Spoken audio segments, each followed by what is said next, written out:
Mi corazón confiado está porque yo te conozco. Y en medio de la tempestad nunca estoy sola. Y puedo tu silueta ver en medio de la niebla. Tu gracia es suficiente en mí si el mundo tiembla. Gracias, Luis Manuel, y gracias a todas las personas que nos ayudaron con las lecturas de este día. Nada fáciles las lecturas de este día, creo yo, y hay muchísima tela que cortar desde un enfoque no hegemónico de la palabra.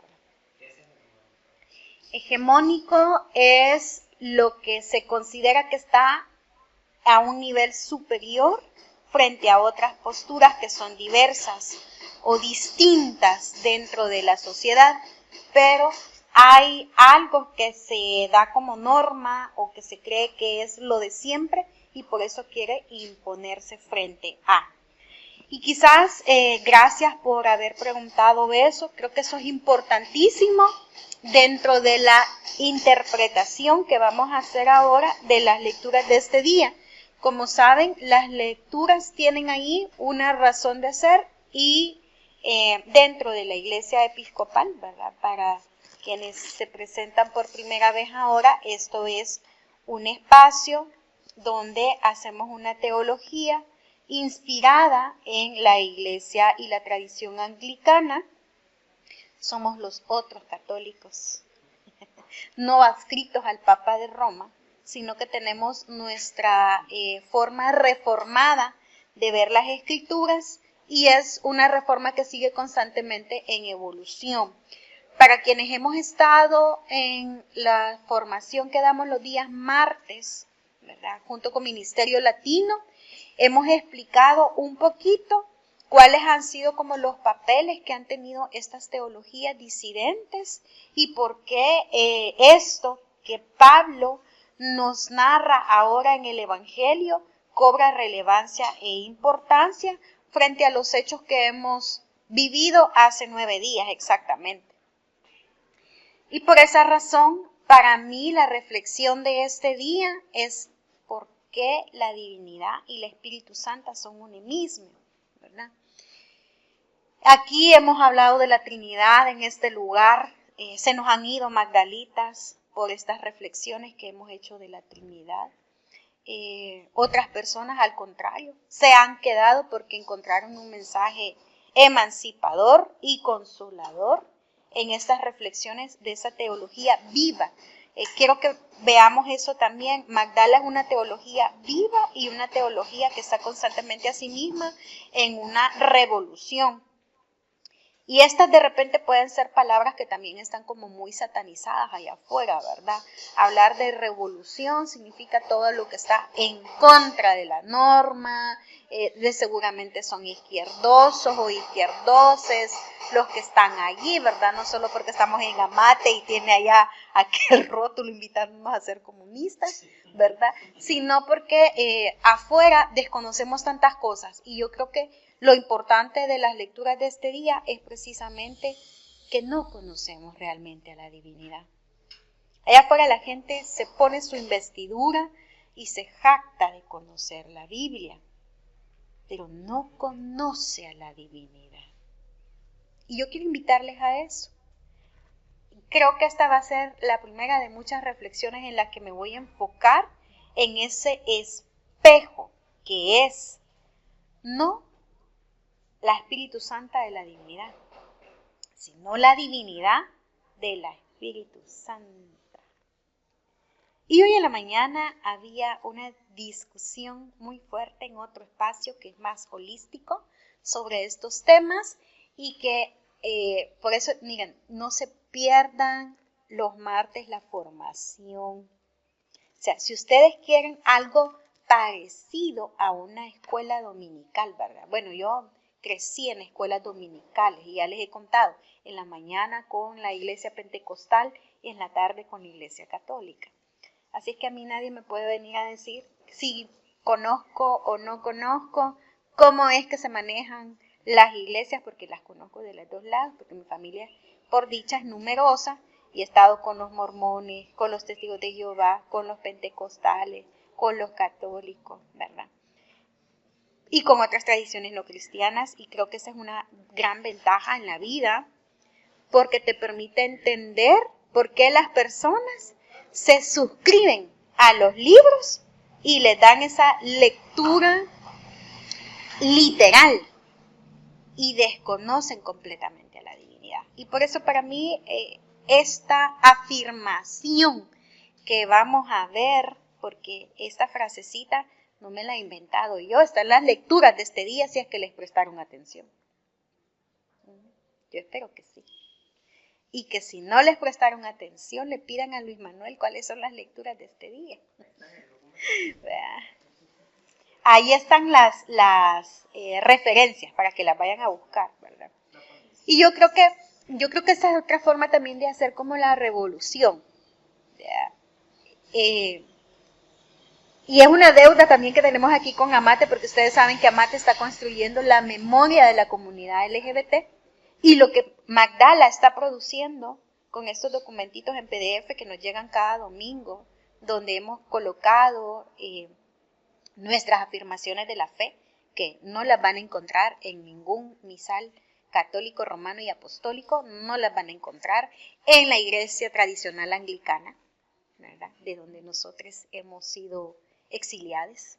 No lo van a encontrar tampoco en una iglesia pentecostal. ¿Por qué razón? Porque están basadas en esta teología viva que Magdala está construyendo domingo a domingo, cada martes y cada jueves desde la praxis. Y esperamos que pronto los viernes de oración, ¿verdad?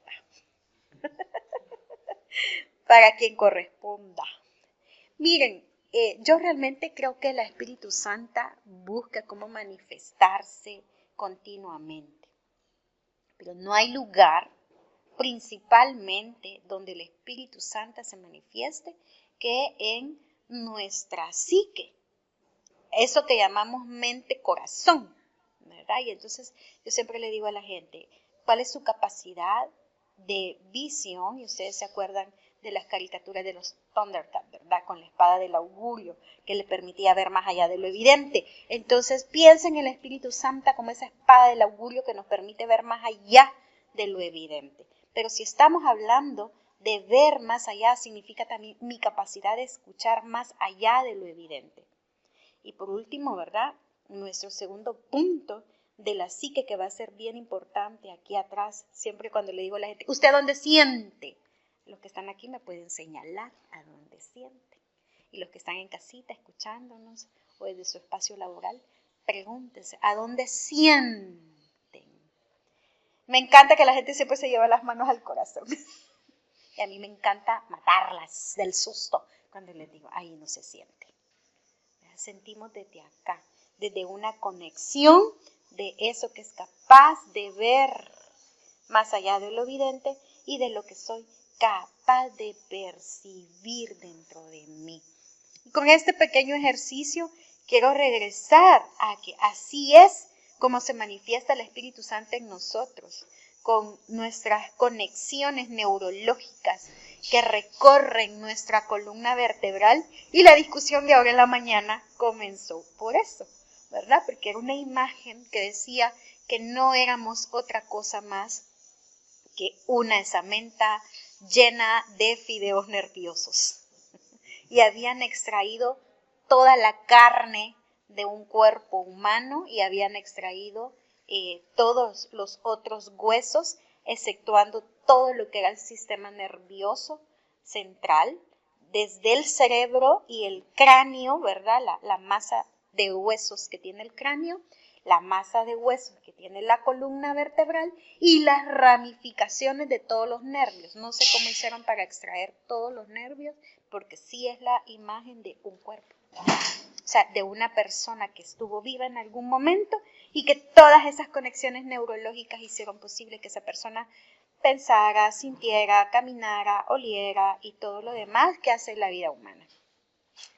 Y me encantó esa discusión a partir de ahí, porque es que, miren, estas discusiones a mí a veces me encanta tenerlas con las personas testigos de Jehová, que llegan todavía. El año pasado recibía clases de Biblia con ellas, porque si una cosa les voy a admirar es esa capacidad que tienen de aprenderse al revés y al derecho los versículos bíblicos, ¿verdad? De intentar a su forma conocer a la divinidad. Lo malo es que tienen esa visión hegemónica, supremacista, que piensa que su visión sobre la divinidad es la única que existe, ¿verdad? Y así les pasa a todas las demás tradiciones, incluidas a las hinduistas de donde yo vengo, ¿no? Que se piensan que son la última olla de barro con cacao que se van a tomar en la vida. Y algo me decía mi expareja esta semana que me resonó mucho también y decía, papá se murió pensando que hoy era el último día de la humanidad.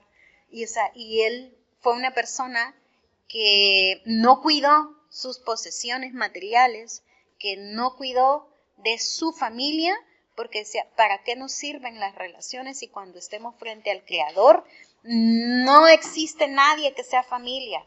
Todos somos un solo cuerpo con Dios.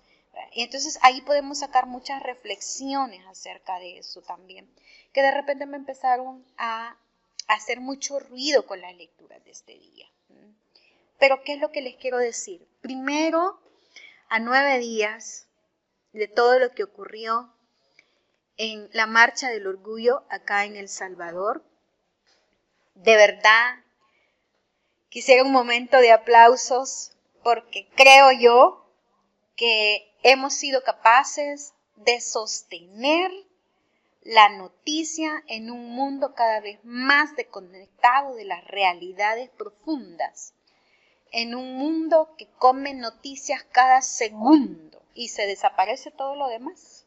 Hemos logrado mantenernos durante 9 días consecutivos como la noticia más importante en este país.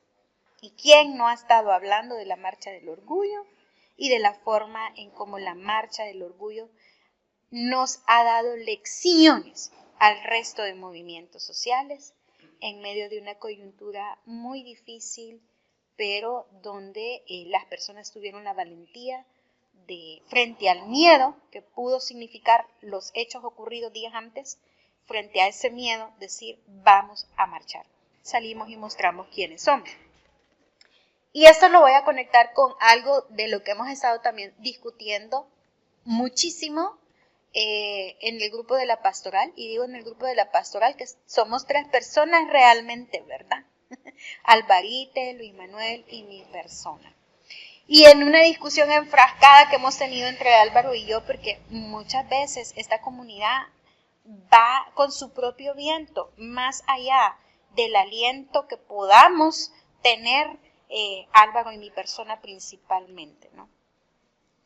Y algo que Alvarito ha dicho muchísimo acá en este púlpito ha sido que no somos profetas en nuestra propia tierra, ¿verdad? Ni Alvarite como la primer persona LGBT, abiertamente LGBT, siendo sacerdote, en decir públicamente que es un sacerdote homosexual, ¿verdad? Ha sido profeta en su tierra y esa es la razón por la cual somos una comunidad incluso excluida, ¿verdad?, de nuestra propia tradición.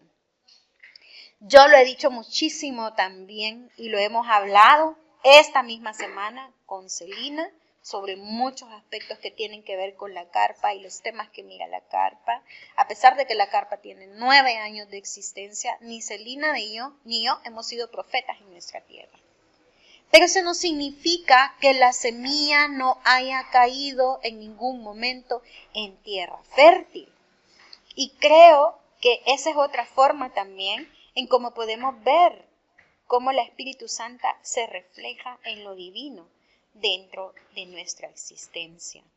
Porque esa tierra fértil, que son las personas que estamos aquí presentes, las martitas que vienen cada domingo antes de las 9 de la mañana a limpiar este espacio, a arreglar este espacio para que esté dispuesto a recibir a otras, es allí donde la siembra que Álvaro ha hecho por esta comunidad.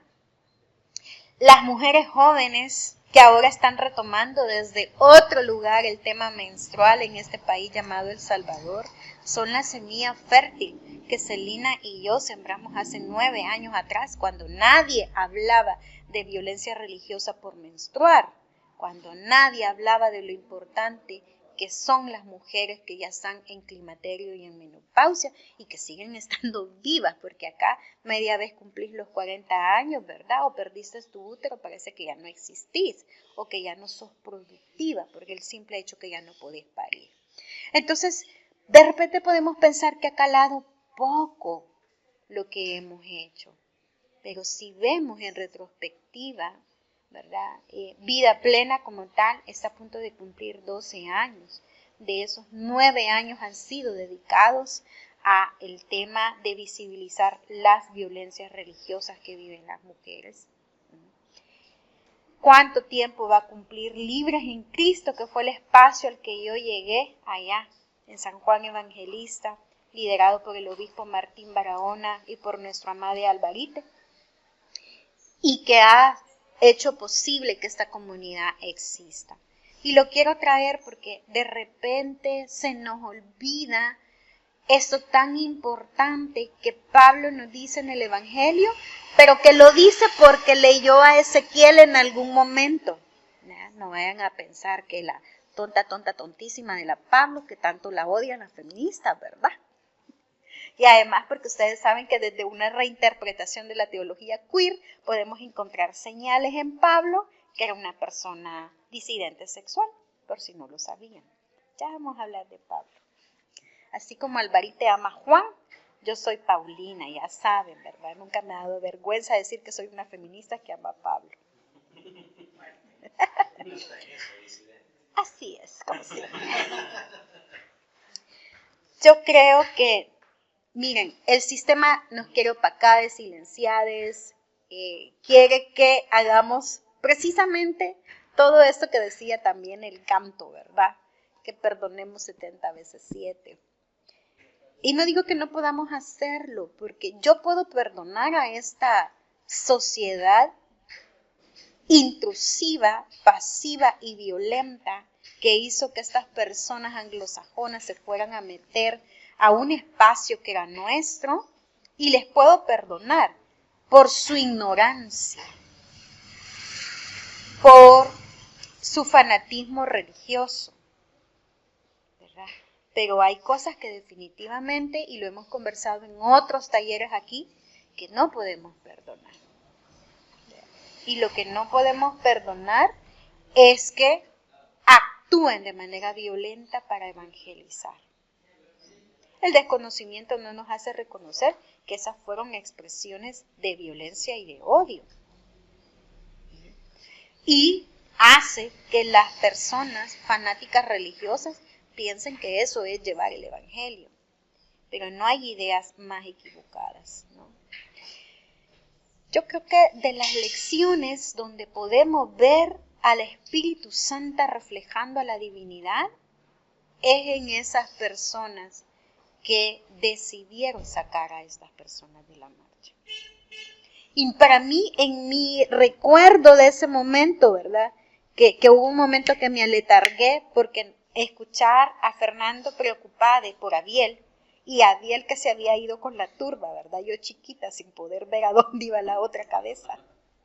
Yo iba para todos lados, mientras Marvin trataba de cubrirme con la sombrilla, y yo por un momento sentí que la sombrilla me estorbaba. O sea, me nubla el campo de la visión.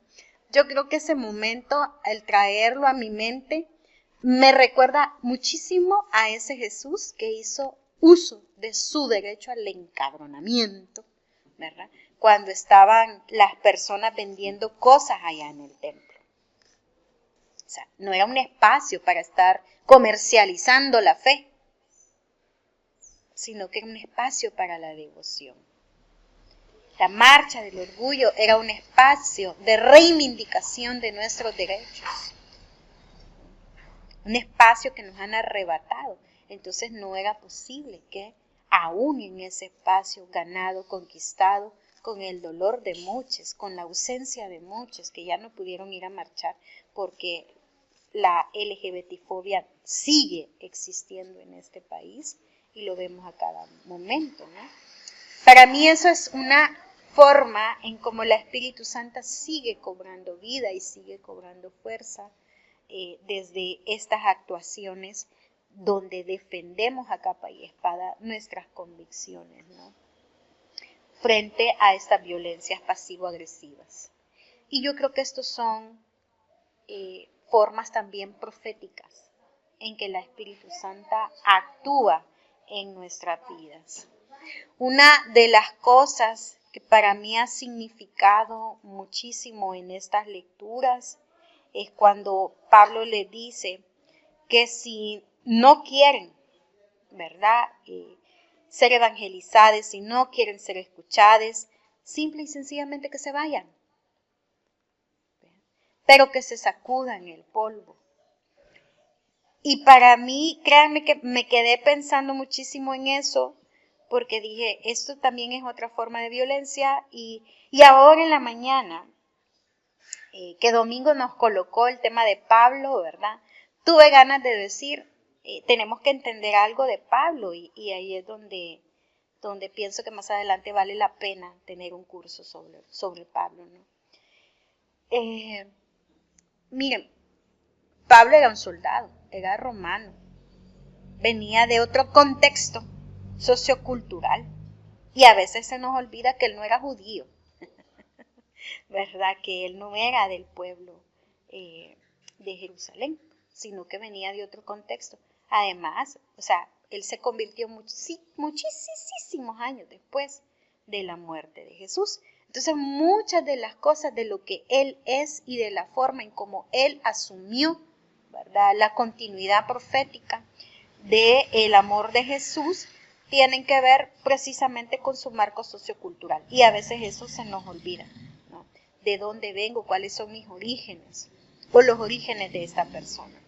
Creo que precisamente va a ser eso lo que nos generó todavía mucho más ruido, mucha más bulla, ver a estas personas, ¿verdad?, en estas posiciones pasivo-agresivas, porque ¿qué van a entender ellas el contexto salvadoreño de las personas disidentes sexuales?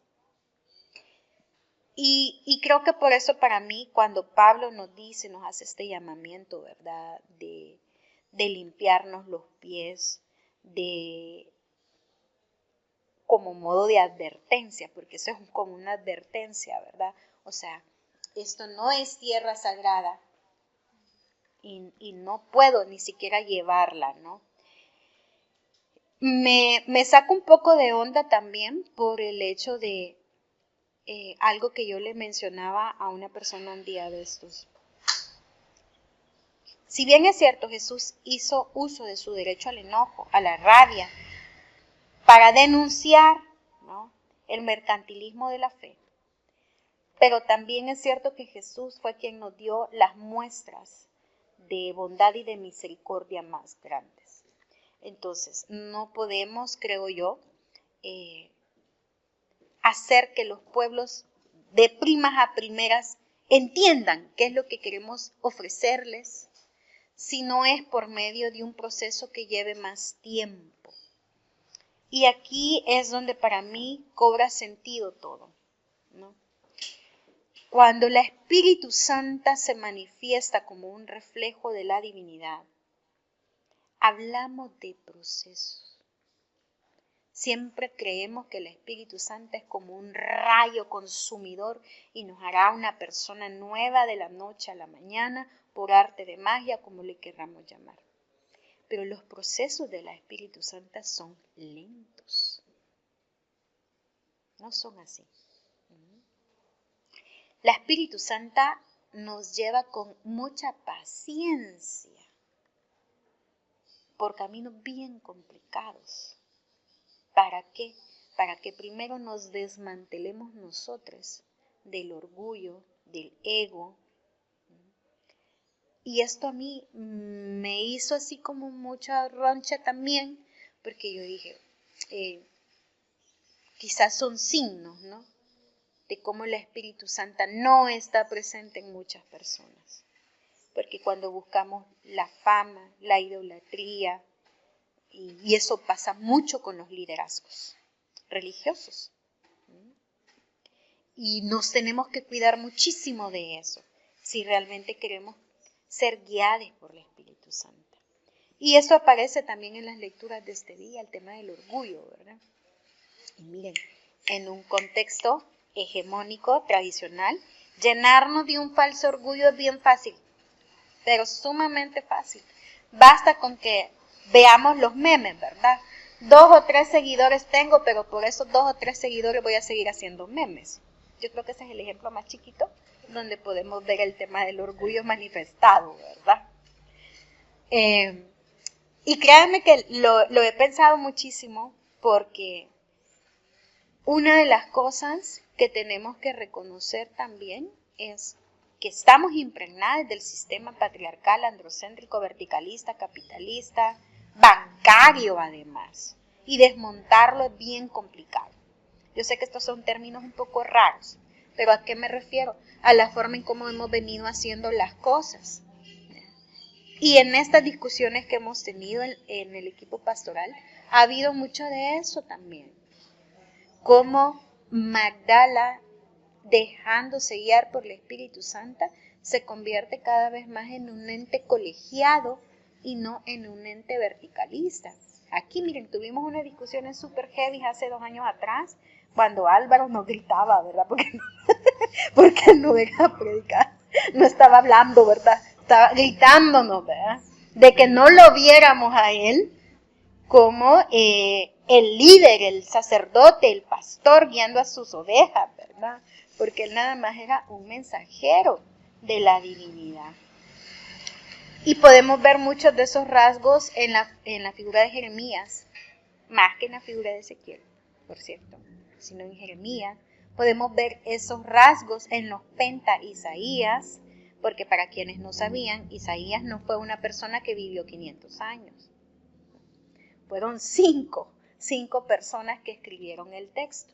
Y las 5 personas venían de diferentes lugares y espacios. Los primeros venían de la cuna sacerdotal.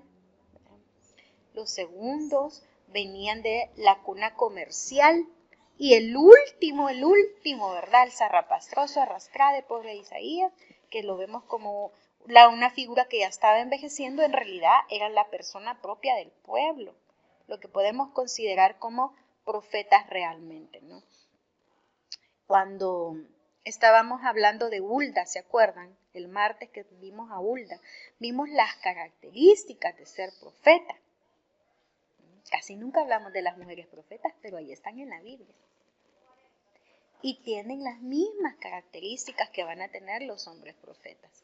Pero exaltamos, ¿verdad?, a las figuras. Entonces, cuando vemos los liderazgos, casi siempre pensamos en el liderazgo que nos da el sistema. ¿Cómo ser líder? ¿Cuántos talleres recibimos en nuestras empresas donde trabajamos sobre cómo ser líder? ¿Ya? Y casi siempre lo primero que nos dicen que es líder es alguien que destaca. Y yo me pregunto, ¿cuánto peso colocamos sobre una persona? Porque esta persona está bajo el escrutinio del resto de las personas. Tiene que tener un comportamiento intachable, tiene que entusiasmar al resto constantemente, pero el problema es que hacemos gente cómoda, gente huevona, cuando todas las personas tenemos la capacidad de la profecía, cuando todas las personas tenemos la capacidad de mover montañas, ¿verdad? Y no esperar a que Dios baje su dedo y mueva la montaña.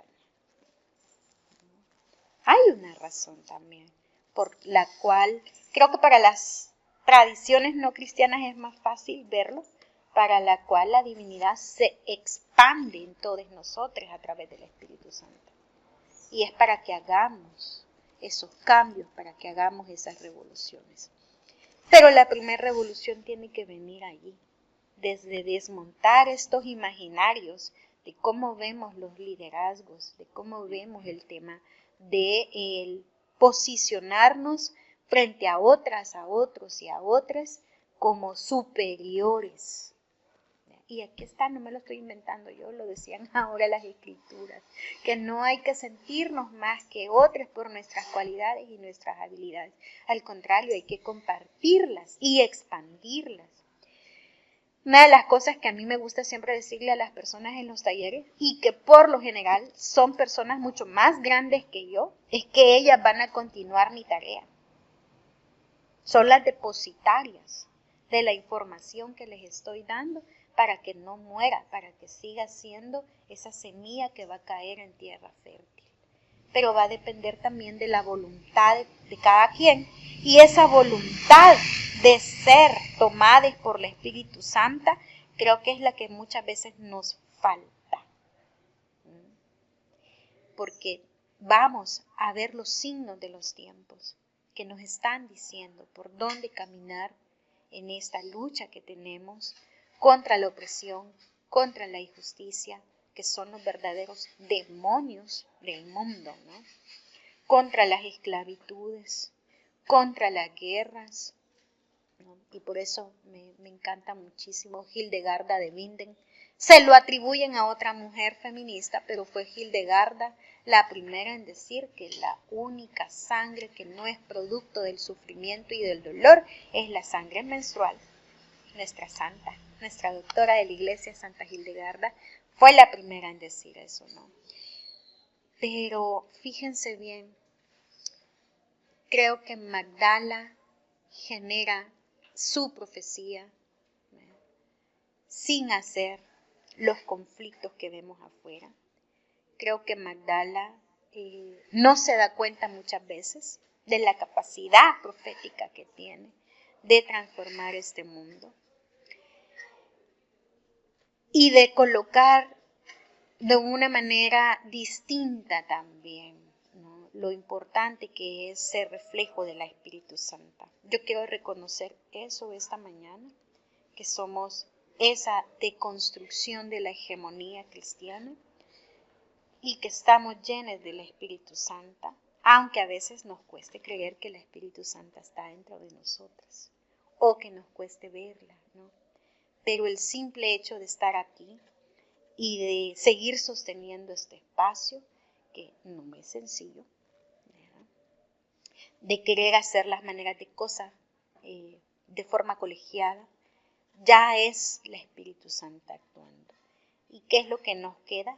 Reconocer nada más, ¿verdad?, cómo este sistema nos sigue queriendo clavar las espinas del Cristo, de ese Cristo sufriente, de ese Cristo doliente, pero que en nosotros está el poder sentirnos glorificados de ser quienes somos. Y que estamos haciendo ese ruido como el viento de las Escrituras. ¿Se acuerdan semanas atrás? Que la Espíritu Santo se manifestaba como ese viento, ¿no?, que irrumpe. ¿Irrumpimos la paz? Yo me pregunto, ¿qué paz? ¿Qué clase de paz? ¿Irrumpimos la norma de la sociedad? Y yo siempre voy a preguntar, ¿qué clase de norma de la sociedad? ¿Y normas para quién o por qué? ¿Para qué?, ¿no? Y vamos a seguirlo haciendo, porque ese es el llamado del Espíritu Santo. Y sí, en estas rebeldías que tenemos acá, se ve a la divinidad, pero una divinidad que es reflejo también de una Espíritu Santa que no es quieta, sino que se mueve adentro nuestro como un poder y una propiedad de que lo que estamos haciendo es salvífico y es profético. Cada día despierto y tu misericordia está conmigo. Puedo descansar, tú eres el mismo. Cada día me enseñas a confiar en ti con tu palabra.